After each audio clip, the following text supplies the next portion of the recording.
Financial planning is an imperfect science, and not every financial planner and every client who wants financial planning are thinking of the same thing when they are talking. So typically, when a very high earning, let's say a husband and wife earning about 70 lakhs or 50 lakhs between themselves, and have a take home or pay of about 2 lakhs, 2,25,000, go to a financial planner who is personally not so well off. Then he thinks, my God, 2.5 lakhs is what he's getting per month, so he should be spending maybe about 75,000, which is much more than what I'm spending, and he should be saving about a lakh and a half, right? So that kind of a thing is what he thinks. The client thinks that if he is getting 2.5 lakhs, he should be spending about 1,50,000, and the balance should be used for making trips abroad and vacations and things like that. And anyway, there is provident fund for retirement, and what is the hurry to retire? My father is just retired, so I still have a long way to go. Then if you are not obsessed with large cap, mid cap, small cap, etc., it's very painful. I'm sure visiting a financial planner is as painful as visiting a dentist, or even worse, visiting an oncologist. But there at least there is some body pain which forces you to go, whereas nothing forces you to go to a financial planner, so you keep postponing it. Somebody tells you that अरे वो थोड़ा planning कर लो, हाँ करता हूँ. Then there is Virat Kohli's test match happening, so you're watching his innings, or Rohit Sharma is hitting some 6s and 4s, so your priority completely changes, and you say, oh yeah, I'll do it, but let me do it a little later. And what's the hurry to make a will? I'm not going to die overnight. So, so with all these rationalizations, we keep postponing. We also keep postponing because a lot of financial planners use a lot of jargon. They will keep telling you, if you had saved 40 rupees a day right from your age of 18 or 22, you would have had 4.5 crores by now. So he's already feeling guilty that, oh my God, मैंने 18 साल waste कर दिया. I'm already 42 years of age, मैंने कुछ किया नहीं. He may have done something for ATC or things like that, maybe bought a house, paid some EMI. A lot of ad hocism may have happened. He may not have sat down and thought exactly how the whole thing is to be done. And then come all the jargon saying, oh, do you have critical illness insurance? You have medical insurance. Company giving is not enough. You need to get more.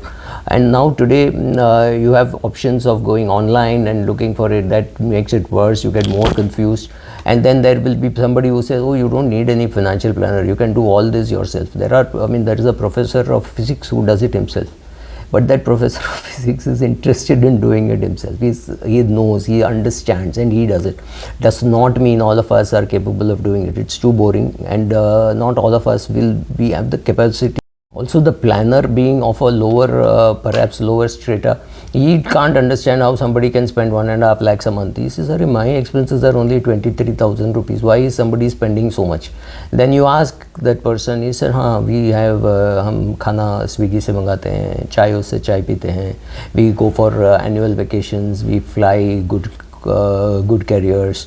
We don't try to cut costs. When we take long distance flights, when we go long distance flight, we fly business class, completely in dissonance with what the financial planner wants to hear. He wants to hear, okay, I will do 1,25,000 per month SIP, and the client is saying 20,000 rupees perhaps is the maximum I can pull, and then okay, kids education I can understand. So he whips out a calculator and says, oh, your kid needs education in India, it will cost you about 3 crores. If it's go abroad, it's going to cost you 8 crores, and for your retirement you're going to need 28 crores. That's the last straw.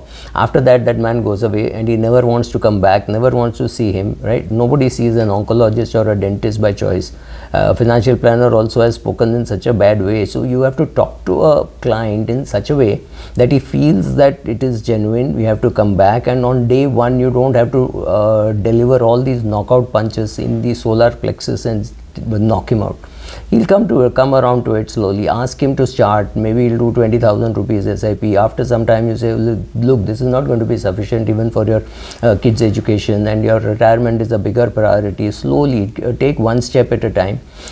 Show him or her how the SIP calculator works. If there is a rising SIP, how he can increase it on a year-on-year basis, or maybe every 6-month basis. See how he is comfortable. If he has got some loans, whether it can be repaid, so that he doesn't pay interest, right?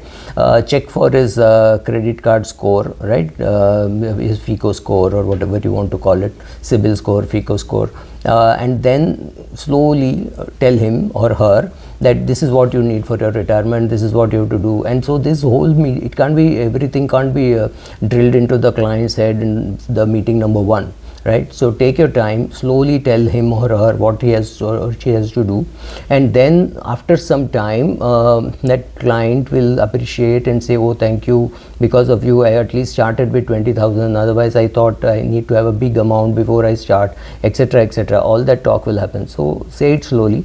You are right, he needs all that money, but you don't have to deliver the punch on the day one of your meeting. You can say it quietly, slowly, softly, and not in a hurry, right? Slowly client will listen to you, and then you will have a great relationship. Thank you.